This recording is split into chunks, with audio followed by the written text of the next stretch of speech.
지금 트럼프 대통령이랑 이란이 거의 뭐 전쟁 직전까지 갔잖아요.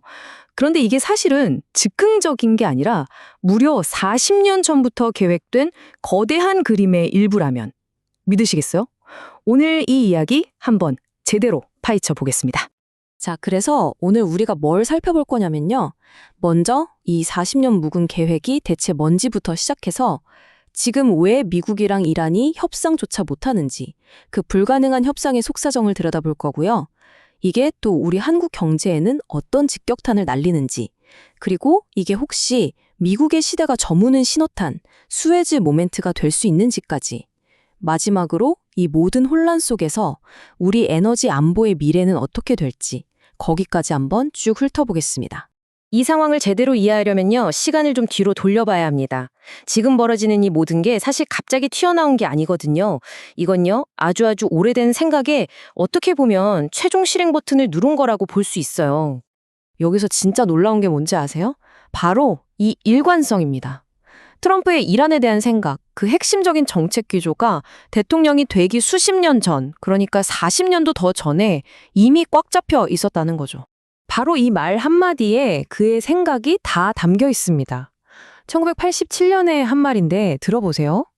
아니, 우리 배도 아니고 우리한테 필요하지도 않은 기름 싣고 가는데 심지어 우리를 돕지도 않는 동맹국들한테 가는 걸 왜 우리가 돈 써가면서 지켜줘야 돼?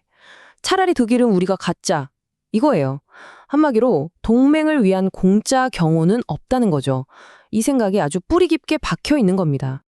그러니까 이게 바로 트럼프의 핵심 생각인 거예요.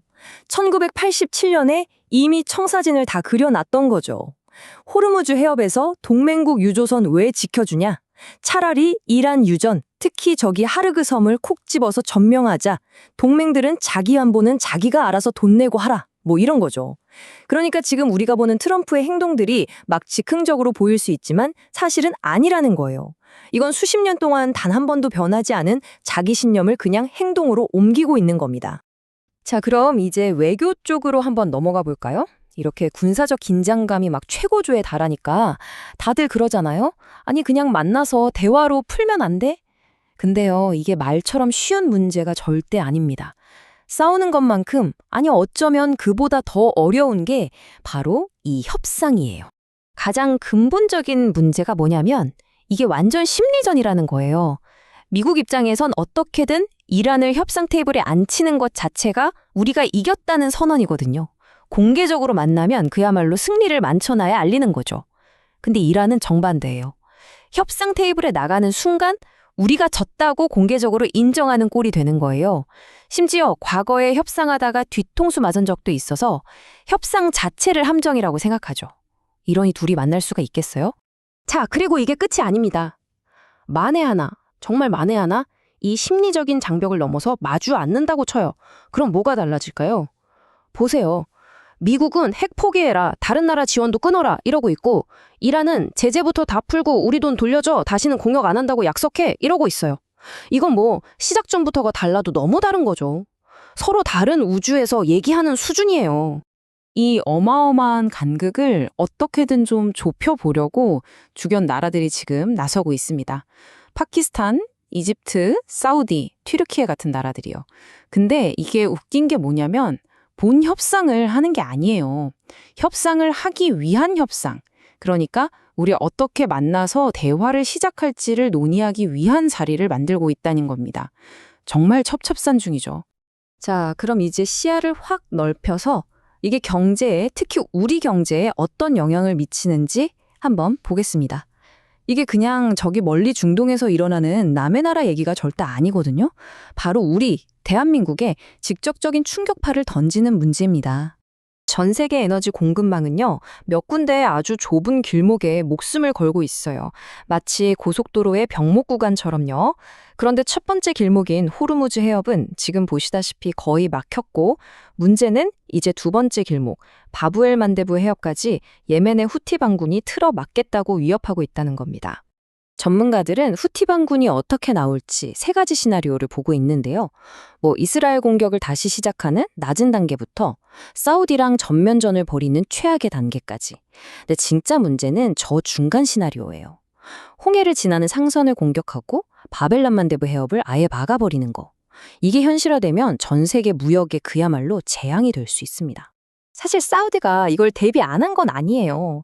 호르무즈 해협이 막힐 걸 대비해서 하루에 700만 배럴이나 되는 기름을 홍해 쪽으로 빼낼 수 있는 어마어마한 파이프라인을 만들어 놨거든요. 이게 일종의 플랜 B였던 거죠. 그런데 후티 반군이 바로 그 플랜 B의 출구를 막아버리면 어떻게 될까요? 네, 사우디의 이 중요한 생명선은 그냥 속수무책으로 끊겨버리는 겁니다. 바로 이 지점이 이게 왜 우리 문제인지를 정확하게 보여주는 대목입니다. 홍해가 막힌다는 건 부산에서 출발해서 수에즈 운하를 거쳐 유럽으로 가던 우리 주력 항로가 그냥 끊겨버린다는 뜻이에요.